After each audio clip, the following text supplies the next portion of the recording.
Hoy quiero profetizar que sobre ti vendrá bendición durante este mes. ¿Te suena popular aquella expresión?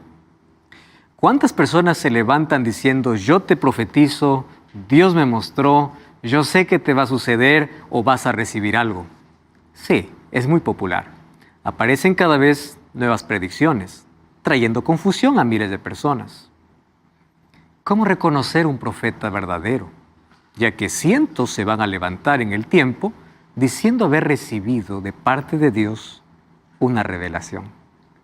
¿Cómo poder entender este asunto a la luz de la Biblia? Bienvenido, está comenzando Biblia Fácil y qué bueno es tenerte a ti del otro lado de esta pantalla. Miles de kilómetros nos separan, mas hoy estamos aquí tan cerquita y lo que nos une es este libro, porque todos estamos en busca de la verdad y vamos a la fuente de la verdad, que es la Biblia. Quiero abrazarte y estoy orando para que el Espíritu Santo te siga abrazando todos los días y que a través de la palabra de Dios puedas encontrar consuelo, esperanza, fortaleza y vida eterna. Que Dios te bendiga. Gracias por estar allí. Bienvenidos amigos, estamos avanzando en nuestro estudio. Hoy estamos listos para una jornada más y cada vez nuestros temas se vuelven más actuales, más interesantes en el sentido del contexto en el cual estamos viviendo y donde cuán difícil es poder hacer la diferencia entre la verdad y el error si es que uno no está sumergido netamente en la verdad. Aquella línea se pierde ante nuestra vista cuando separamos nuestros ojos de la Biblia. ¿Cuál es el antídoto para la mentira? No es enfocarse en la mentira, sino enfocarse en la verdad. Aquel que conoce bien la verdad puede rápido identificar aquello que es mentira.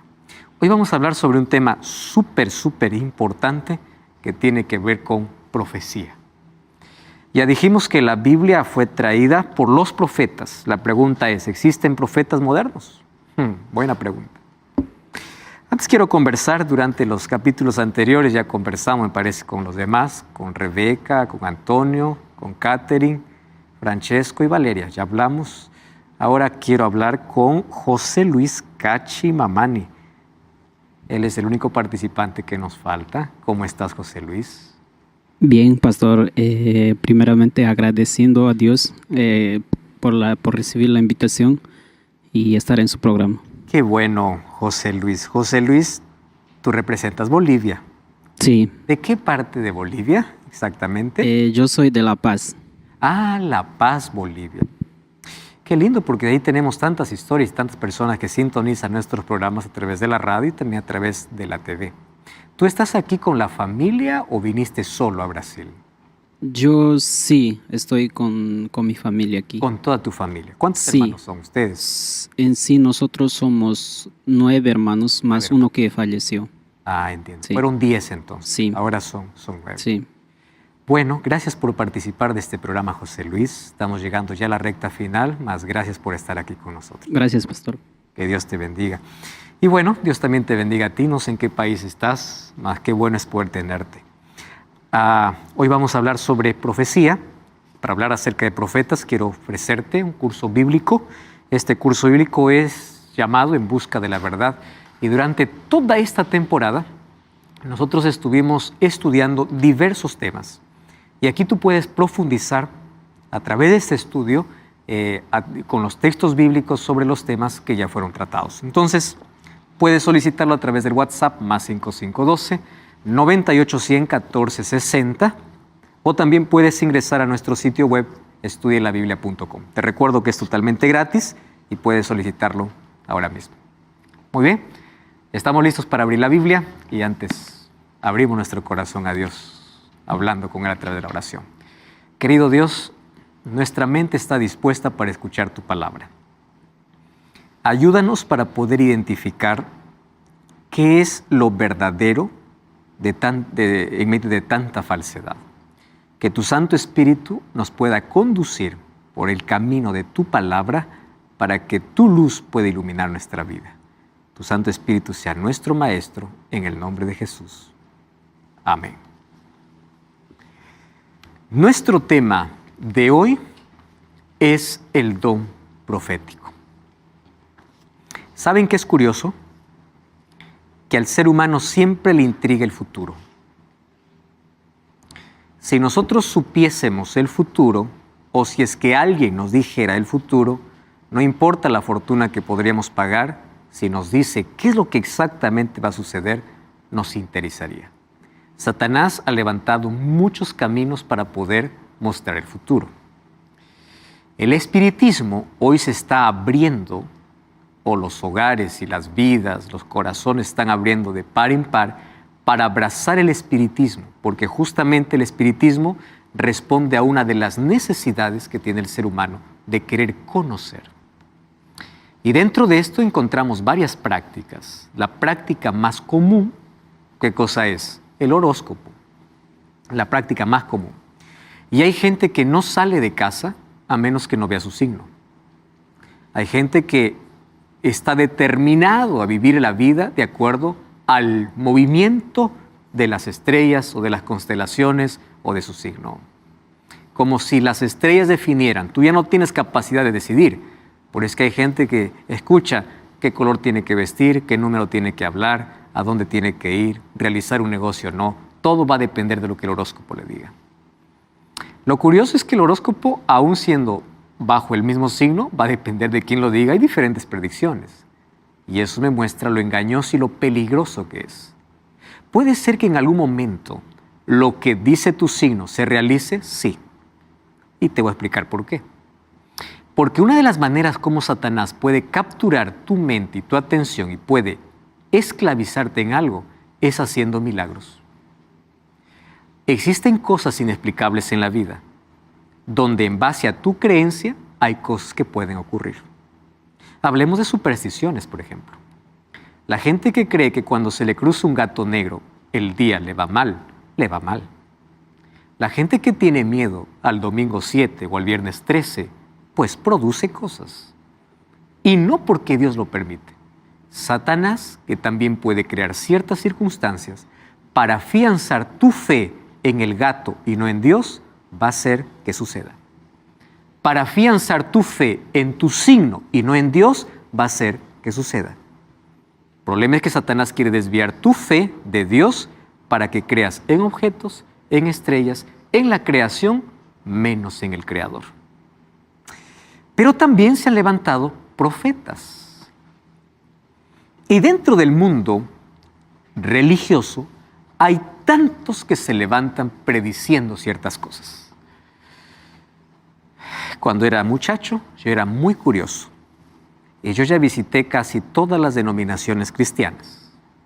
A veces a escondidas, me interesaba mucho ver la liturgia y ver la manera como se proclama el Evangelio. No voy a mencionar nombre de iglesias, pero ya entré a casi todas, incluso no cristianas. Ya participé de sinagoga judía, ya participé de diversos cultos, porque quería ver la manera como se expone la palabra de Dios. Fui a unas iglesias donde solamente fui asustado, no se abrió la Biblia, solamente fue show o griterío. Fui a iglesias donde solamente la adoración se basaba en otras cosas y la palabra tenía un lugar muy pequeño. En fin, no voy a hablar de ese asunto, pero resulta que en una de esas iglesias encontré que habían profetas y se levantaba cada cierto tiempo y comenzaba a profetizar. Y me llamó tanto la atención porque dentro de sus profecías siempre habían generalidades. ¿Qué cosas generalidades? Uno se levanta y dice, Dios me ha mostrado para decirte que durante esta semana tú vas a recibir tal cosa. Pero no le dicen qué, solamente le dice bendición. Vamos a imaginar que alguien se levanta y me dice, Dios me ha mostrado que esta semana Dios te va a bendecir. ¿En qué? No sé, pero te va a bendecir. Si el fin de semana vengo y digo, Dios me bendijo, el otro va a decir, yo te profeticé. Miren lo que sucede. No me profetizó nada. Lo que hizo es decir generalidades. Dios te va a bendecir, Dios te va a acompañar, vas a tener esto, vas a tener lo otro. Dios me ha revelado cuál va a ser el sexo de tu bebé. Y yo me pregunto siempre, ¿será que Dios eso es lo que revela? Yo no estoy minimizando las cosas, pero cuando Dios quiere revelar, Él revela asuntos de salvación. Dios me ha revelado que tienes que cambiar de carro. No estoy minimizando el asunto, pero Dios no va a revelar un asunto así. Dios me ha revelado que esto... No, la mayor revelación ya tenemos en la Biblia. Entonces, cuando aparece una nueva revelación, tenemos que evaluar si realmente viene de Dios. Porque hay muchos que se levantan autoproclamándose profetas y diciendo que recibieron de parte de Dios. Cuando hablamos de profecía, en sí lo que estamos hablando es del don profético. ¿Y qué cosa es el don profético? Es un don que Dios da a quien Él quiere, como Él quiere y cuando Él quiere. Nadie busca ser profeta. Dios levanta profetas. Y Dios levantó desde un agricultor a un rey, un letrado a un ignorante. Dios levanta a quien Él quiere. No necesitas tener título, ni posición, ni nombre, ni riqueza. Levanta a quien Él quiere. Nosotros tenemos la Biblia por los profetas. ¿Y quién es un profeta? Profeta es un portavoz de Dios. Y es un portavoz de Dios que Él levanta en un momento específico para una tarea específica. Y cuando hablamos de profetas, hablemos de profetas canónicos y profetas no canónicos. ¿Quién es un profeta canónico?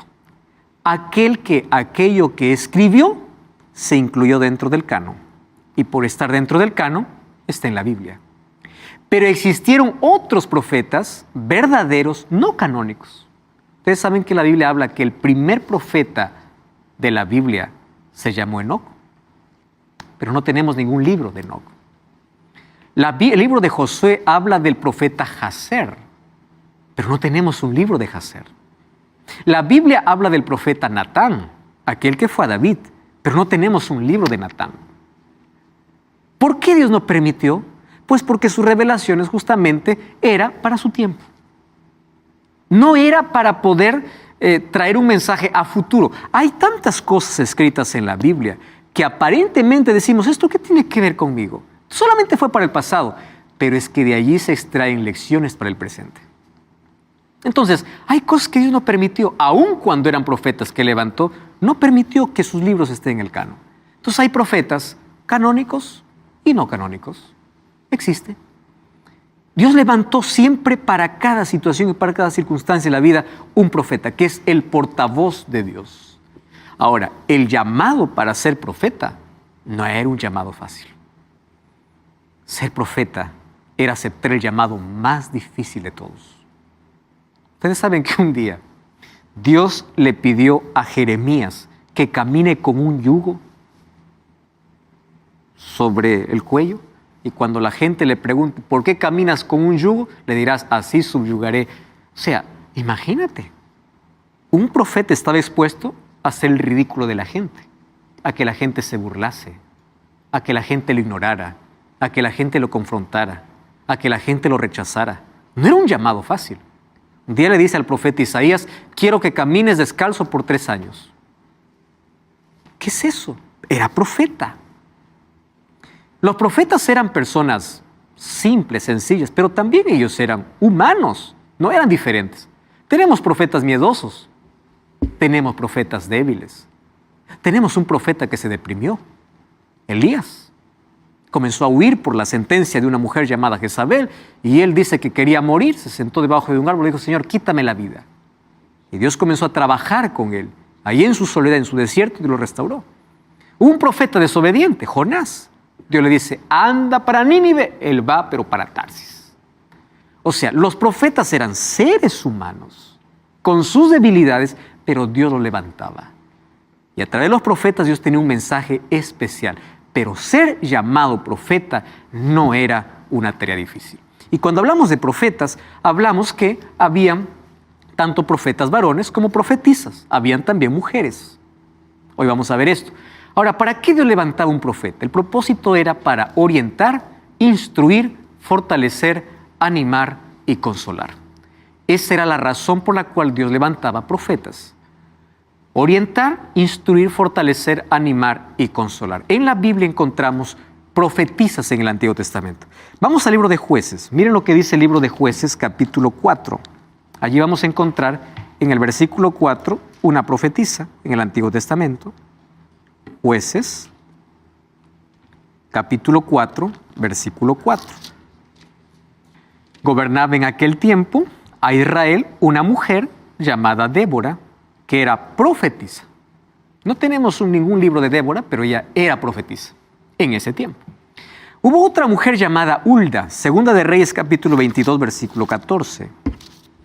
Segunda de Reyes, capítulo 22, versículo 14. Allí dice: entonces fueron el sacerdote Hilcías y Ahicam, Acbor, Safán, Asaías, a la profetisa Hulda, mujer de Salum, hijo de Ticba, hijo de Jarjas, guarda de las vestiduras, la cual moraba en Jerusalén, en la segunda parte de la ciudad, y hablaron con ella. Encontramos a Hulda y encontramos a Débora. Profetas que no nos dejaron un libro, pero que Dios lo levantó en su tiempo. ¿Cuál era el propósito?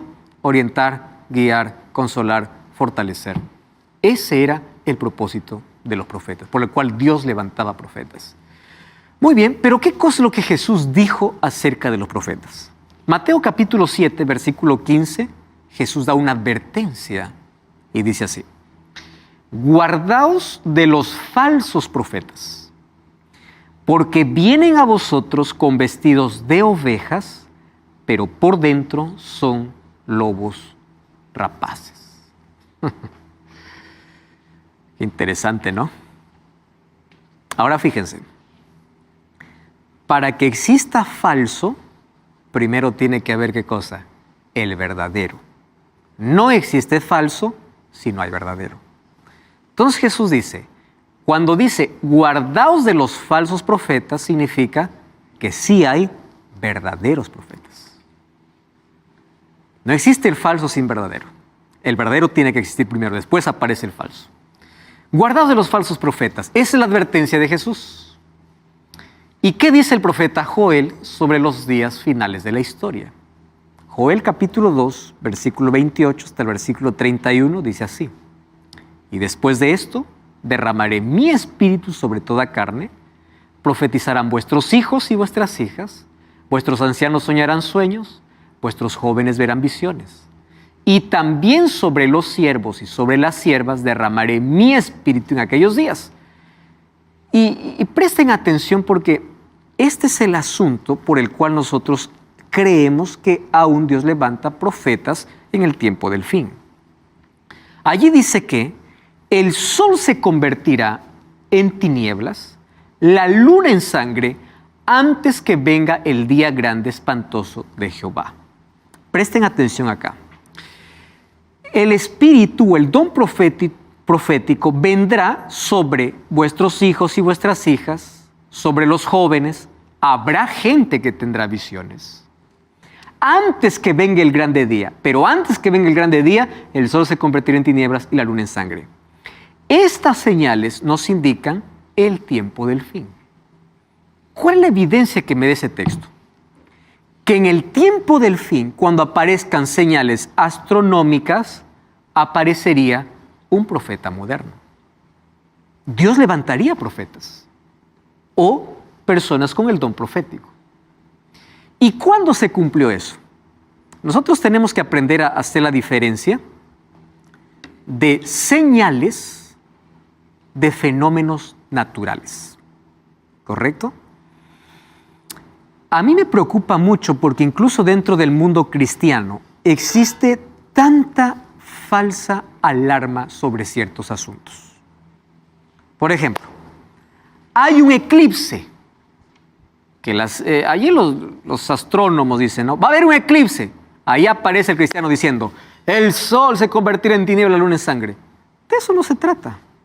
Nosotros tenemos que aprender a diferenciar señal de fenómeno natural. ¿Cuál es la diferencia? Los fenómenos naturales son predecibles. Las señales son inexplicables. ¿Correcto? Entonces, cuando alguien me dice va a haber un eclipse, hoy la luna va a aparecer roja, es un fenómeno natural. ¿Qué cosa es una señal? Es algo que la ciencia no tiene explicación.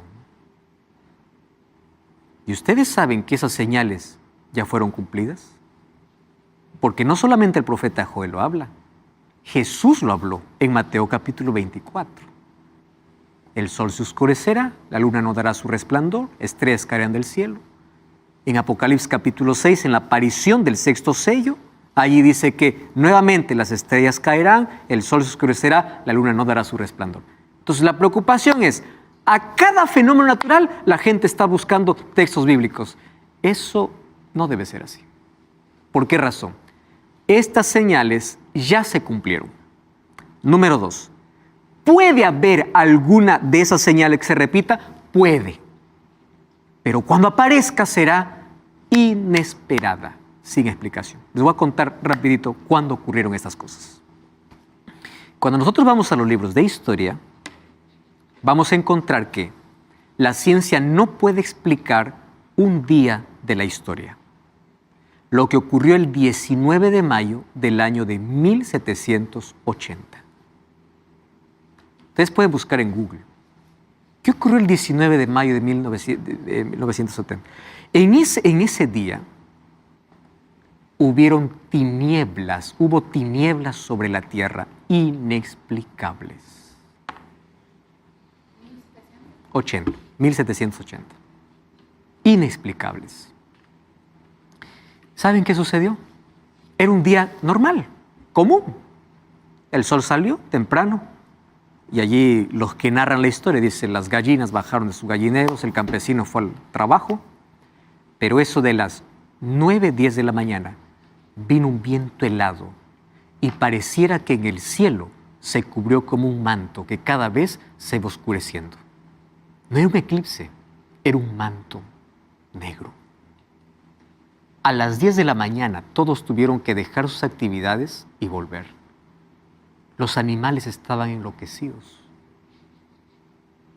Las gallinas subieron a sus gallineros, los campesinos volvieron de su trabajo a la casa y dentro del Senado, del Congreso, donde estaban discutiendo reuniones importantes, dice que llegó el momento de que ni las velas podían alumbrar.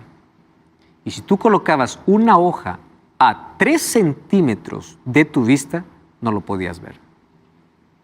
Esa es una oscuridad densa que causaba terror. 19 de mayo de 1780. Cuando pasa el día 19 de mayo de 1780, en la misma noche, la luna apareció literalmente bañada en sangre. Roja viva. Profecías cumplidas. ¿Qué sucedió el 13 de noviembre de 1833? Otra fecha inexplicable. Una lluvia de meteoritos cayeron en Nueva Inglaterra. Más o menos, haciendo un cálculo, dice que más de 3 millones de meteoritos cayeron. El cielo quedó totalmente iluminado. Ese día quedó registrado para la historia como día de juicio. La gente gritaba, y gritaba de miedo, porque pensaba que el fin había llegado. Ese día se le llama también el día de la restitución. Dice que los ladrones que habían robado iban a devolver las cosas a quienes robaron. Porque aquel fenómeno no era predecible, era inexplicable. 13 de noviembre de 1833. Y cuando la Biblia habla de un gran terremoto anunciando el tiempo del fin, tuvo su cumplimiento 1 de noviembre de 1755. ¿Dónde ocurrió eso? En Portugal. El mayor terremoto de la historia. Todos los terremotos, bueno, obviamente tienen su explicación, ¿no? Las placas tectónicas y todo. Mas ese día, cuando ocurrió el terremoto, la tierra se abrió y humo salía de la tierra.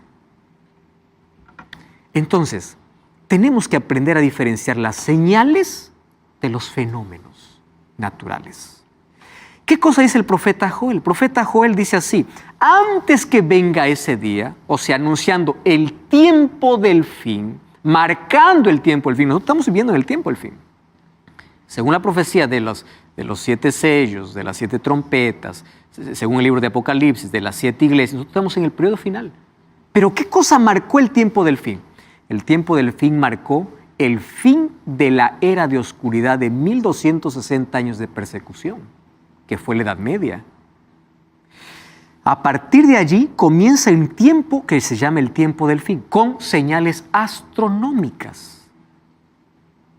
Y allí dice, antes de eso, yo levantaré, ¿qué cosa? Profetas. ¿Y ustedes saben que el diablo es tan astuto? Que cuando ocurrieron esas cosas, hubo un despertar en todo. ¿Qué está pasando? ¿Qué está sucediendo? Esto y lo otro. Un despertar en la búsqueda de las profecías, de conocer qué cosa está sucediendo. Y allí se levantaron en América más de 5,000 diciendo, yo soy el profeta enviado por Dios.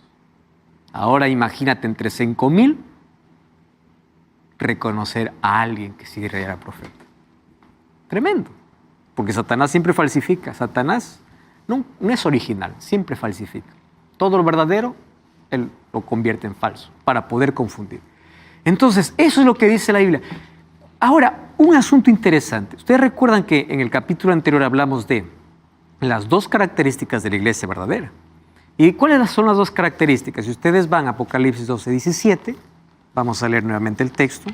Ahí vimos que son los que guardan los mandamientos de Dios. 14:12 también los menciona. 14:12 de Apocalipsis, aquí está la paciencia de los santos, los que guardan los mandamientos de Dios y la fe de Jesús. Y el capítulo, vamos a Apocalipsis capítulo 12, versículo 17, allí habla lo siguiente. El dragón se llenó de ira contra la mujer, se fue a hacer guerra contra el resto de la descendencia de ella, los que guardan los mandamientos de Dios y tienen el testimonio de Jesucristo. Entonces ya vimos que una característica es guardar los mandamientos de Dios. Pero ¿cuál es la segunda característica? Tienen el testimonio de Jesucristo. ¿Y cuál es el testimonio de Jesucristo? Muy buena pregunta. ¿Cuál es el testimonio de Jesucristo? Lo responderemos de aquí en breve. No cambies el canal, vamos a una breve pausa y ya regresamos aquí en Biblia Fácil.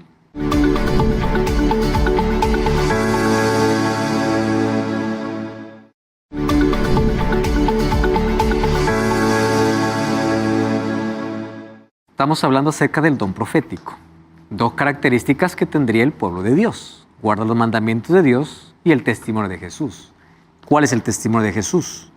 Vamos a Apocalipsis capítulo 19, versículo 10. Apocalipsis 19:10 dice, yo me postré a sus pies para adorarle y él me dijo, mira, no lo hagas. Yo soy consiervo tuyo y de tus hermanos, que retiene el testimonio de Jesús. ¿Cuál es el testimonio de Jesús? Adora a Dios porque el testimonio de Jesús es el espíritu de profecía. ¿Cuál era la intención del profeta? Exaltar a Jesucristo. ¿Para qué sirve el don profético? Para llevar a las personas a Jesús. Entonces, cuando se levante una persona diciendo ser profeta, tiene que exaltar a Cristo. Adora a Dios.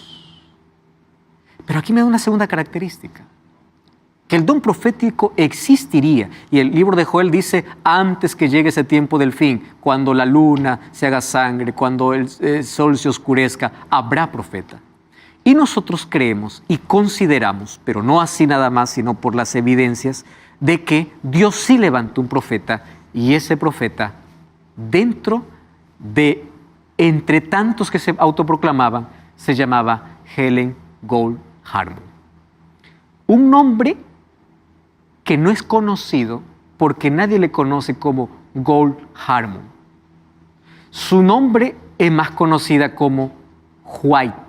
¿Por qué? Porque fue casada con Jaime White un 30 de agosto de 1846. Fue madre de 4 hijos, de los cuales solamente 2 vivieron. Uno murió al nacer, el otro en la adolescencia. Solo Willie y Edson fueron los que vivieron. Entonces ahí viene el asunto interesante, porque hay tantas personas, cuando tú vas a investigar este nombre, y tantas personas diciendo por lo menos 3 grandes mentiras sobre Elena de White y la relación con la iglesia adventista. Primera mentira. Algunos piensan que Elena de White es la fundadora de la iglesia adventista. No lo es. Necesitas ir a las raíces y ver que ella no es la fundadora. Otros piensan que nosotros creemos más a Elena de White que a la Biblia. Si tú has acompañado esta serie, yo hasta aquí no toqué en ningún momento a Elena de White. ¿Por qué razón? Porque nuestras creencias no están basadas en Elena de White. Nuestras creencias están basadas en la Biblia. Y otros piensan, Elena de White es como la diosa, la adoran. En ningún momento. Es más, no la veneramos, no la adoramos. Entonces, cuando alguien te diga, Elena de White es la fundadora, es la diosa, eso es mentira. Y la evidencia es que yo hasta aquí nunca te mostré un texto de ella. Escúchame acá lo que te voy a decir. La reconocemos como profeta no canónica. ¿Por qué no canónica? Porque sus escritos no están en la Biblia. ¿Pero por qué la reconocemos como profeta? Porque sus escritos están en armonía con la Biblia. Y déjame presentarte aquí algunas cuestiones sobre ella. Bueno, ¿debemos aceptar todo aquel que dice ser profeta? No. 1 Juan 4:1. Amados, no creáis a todo espíritu, sino probad los espíritus si son de Dios, porque muchos falsos profetas han salido al mundo. ¿A qué me lleva la Biblia? Probar. Entonces, cuando alguien se levante y diga, yo recibí de Dios alguna orientación para ustedes, yo no tengo el deber de creer, pero sí tengo el deber de probar. Las pruebas son las mejores evidencias. Jesús ya me dijo que muchos falsos profetas se levantarían. Entonces vamos a someter a prueba. ¿Cómo probar a un profeta moderno? Hay muchas maneras, pero hoy vamos a colocar 4 principios para probar un profeta. Primer principio. 1. Sus enseñanzas. ¿Qué dice la Biblia acerca de los profetas? Vamos a Isaías capítulo 8. Isaías capítulo 8, versículo 20. Justo está hablando acerca de profecía. Miren acá. Vamos a ver a partir del versículo 19. Si os dijeren, preguntad a los encantadores y adivinos que susurran hablando, responded, ¿no consultará el pueblo a su Dios? ¿Consultará a los muertos por los vivos? Versículo 20. A la ley y al testimonio. Si no dijeren conforme a esto, es porque no les ha amanecido. ¿Qué significa la palabra no les ha amanecido? Dios no se ha revelado. ¿Cuál es la manera de identificar a alguien cuando se revela o no? Si no dijeren conforme a esto. ¿A esto qué? A la ley y al testimonio. ¿Qué cosa es la ley? Palabra.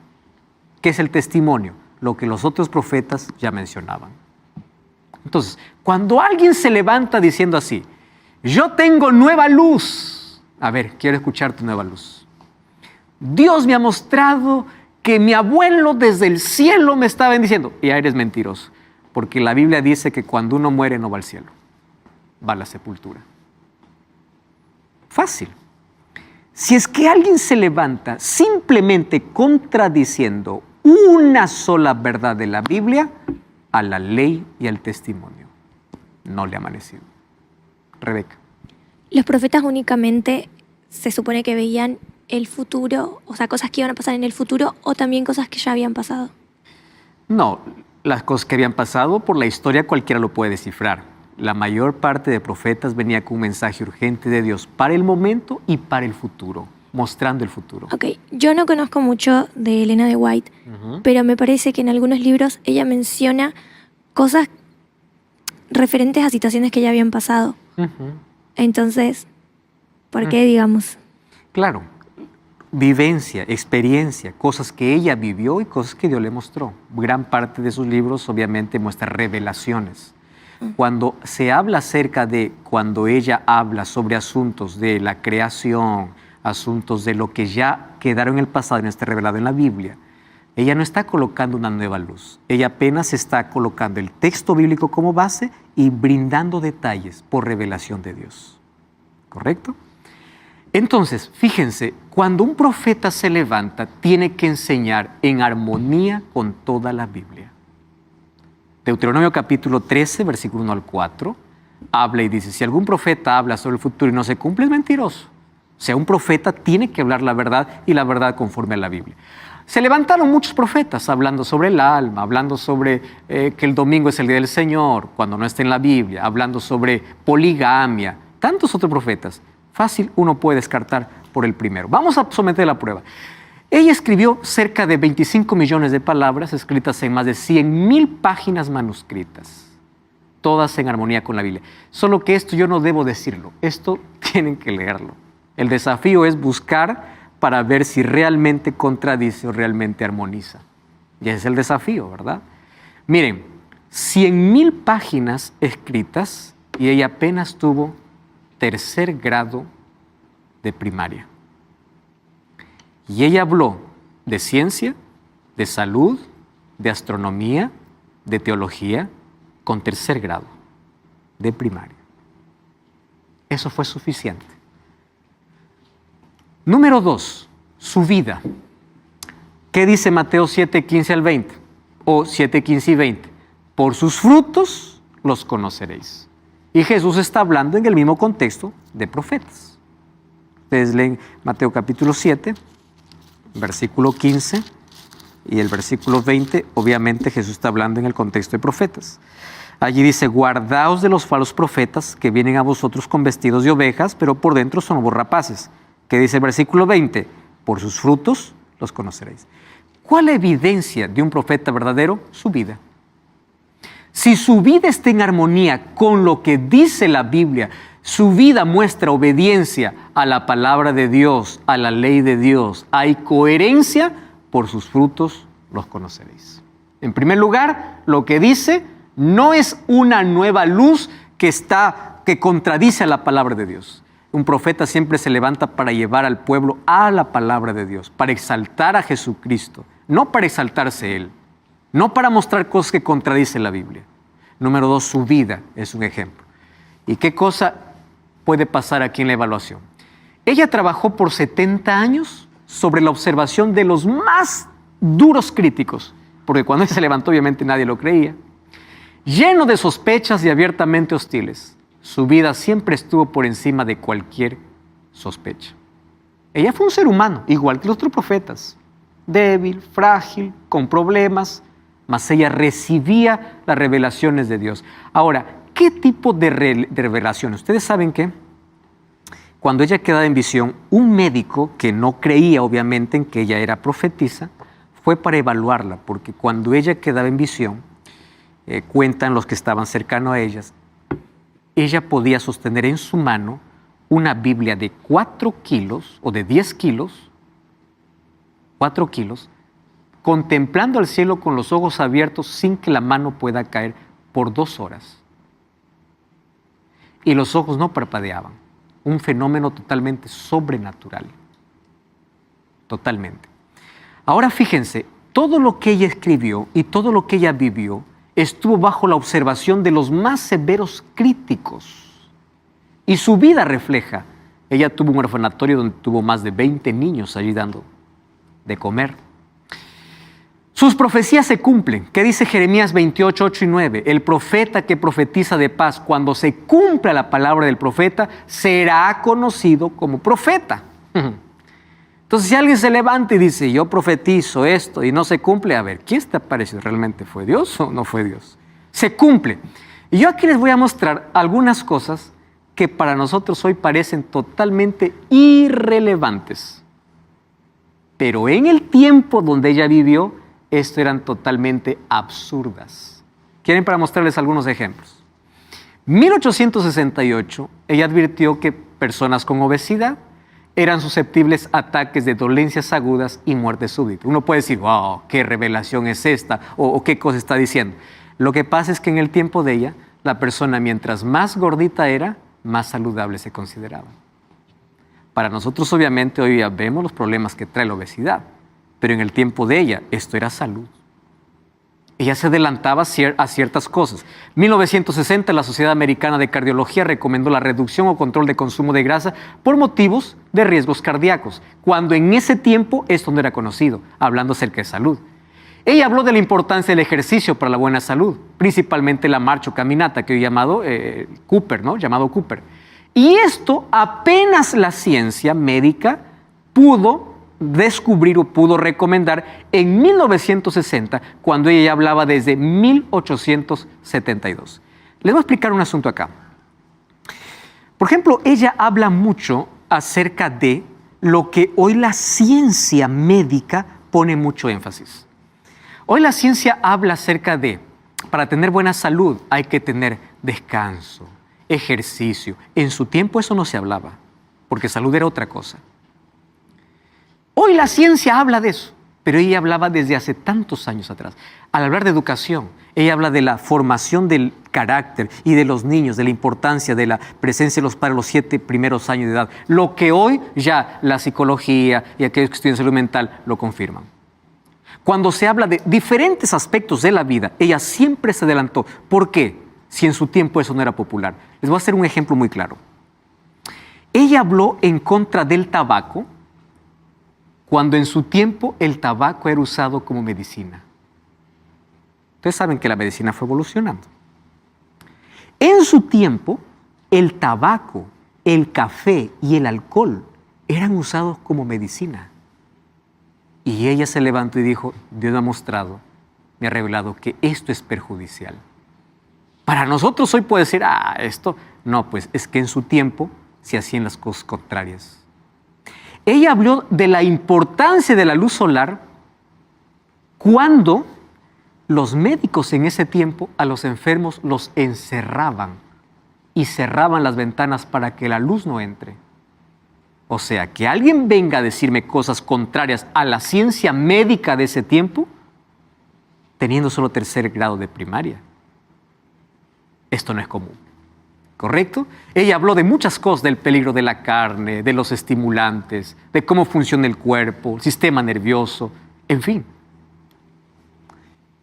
Un profeta es guía divino en tiempo de crisis. Oseas 12:13 dice, por un profeta Jehová hizo subir a Israel de Egipto y por un profeta fue guardado. Ella, en los momentos decisivos y de crisis de la iglesia, fue una voz de parte de Dios para orientar sobre el rumbo que debería tomar. En todos sus años de labor fue una voz que Dios usó para dar dirección para su obra. Es interesante que gran parte de la estructura, de la organización, de la distribución, incluso ustedes ven que hoy cada iglesia, obviamente, ya dijimos en el programa anterior, cada iglesia distribuye sus finanzas como quiere. A través de ella podemos comprender que las finanzas que llegan a través de diezmos tienen que ser distribuidos de manera proporcional y para todo el mundo para la predicación del Evangelio. Por eso es que la iglesia tiene un sistema totalmente diferente. En los momentos de mayores crisis o donde se necesitaba tomar una decisión, Dios levantaba una voz para indicar el camino. Porque eso era el propósito de los profetas cuando Dios los levantaba. Durante 70 años escribió cerca de 100,000 páginas, tornándose una de las mayores escritoras de la humanidad.